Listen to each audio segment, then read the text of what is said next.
नूरी एक छोटे से गांव में अपनी बीमार माँ के साथ रहती थी। घर कच्चा सा था, खाने को मुश्किल से कुछ मिलता था और दवा के पैसे भी नहीं थे। नूरी अपने छोटे छोटे हाथों से बड़ी बड़ी जिम्मेदारियाँ उठाती थी। मजदूरी करती, पानी भरती और लोगों के कपड़े धोती ताकि माँ के लिए दवा और घर के लिए रोटी का इंतज़ाम हो सके।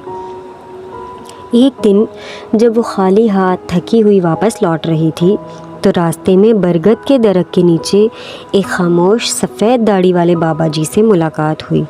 उन्होंने बिना कुछ कहे नूरी के हाथ पर एक सब्ज चमकता हुआ बीज रखा और बस इतना कहा, ये जादुई मटर है, लेकिन ये तभी उगेगा जब तुम दिल से सच्ची नेकी करोगी, वो भी बग़ैर किसी बदले की उम्मीद के।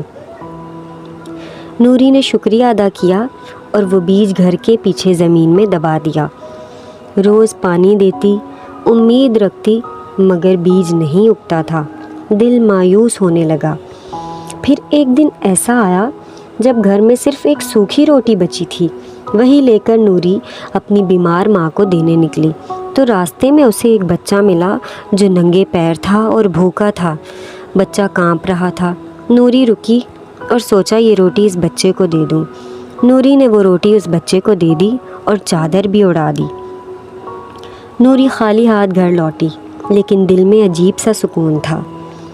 अगली सुबह जब वो बीज को पानी देने गई तो देखा ज़मीन से रोशनी निकल रही है। बीज फूट चुका था, एक चमकता हुआ कॉम्पल बाहर आ चुका था।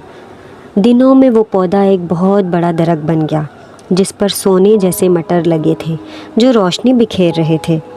नूरी ने वो मटर बाज़ार में बेचे, दवाई ख़रीदी और बीमार माँ को दी जिससे माँ को सेहत मिली। फिर कुछ मटर बेचकर घर की मुरम्मत की और एक दिन एक छोटा सा स्कूल भी खोला जिसका नाम नूरी स्कूल रखा ताकि गांव के गरीब बच्चे भी पढ़ सकें।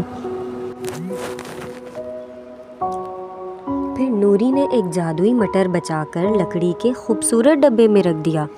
वो रोज़ चिराग जलाकर उसे देखती और बच्चों को कहानी सुनाती और ये कहती कि जादू बीज में नहीं, नेकी में था।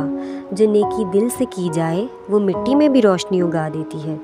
अब वही गांव जहां कहत था खुशहाल है। बच्चे स्कूल जाते हैं, खेत हरे भरे हैं और नूरी उस गांव की रोशनी बन चुकी है।